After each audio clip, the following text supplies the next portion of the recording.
svaka čast ženskom sportu, ali ja, evo, nazovite me šovinistom, priznajem u fudbalu specifično samo muški sport i taj me zanima. Od kako su socijalisti preuzeli Šume srpske, Petra Đokića više ne zovu londonski đak, nego Pera Djetlić. Ode u kafanu, da li povuče liniju ili popije neku čašicu alkohola ili ispuši džoint, ja ne znam šta im se desi i onda krenu te neke izjave, neki napadi.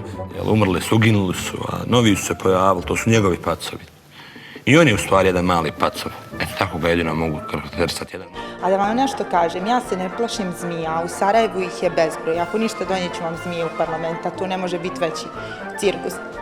Znate kako, naši ljudi ne vjeruju puno u ljudska prava i onda tek kada vide da se nešto dešava, da se nešto može uraditi, ja to primjećujem u zadnje vrijeme, što više i više pisama dobijamo od ljudi kojima su ugrožena ljudska prava. Se za vrijeme mog mandata izmijenjalo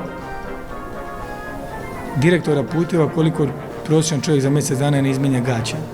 But there's no thing such as free lunch. Ne postoji besplatno ručak. Nema.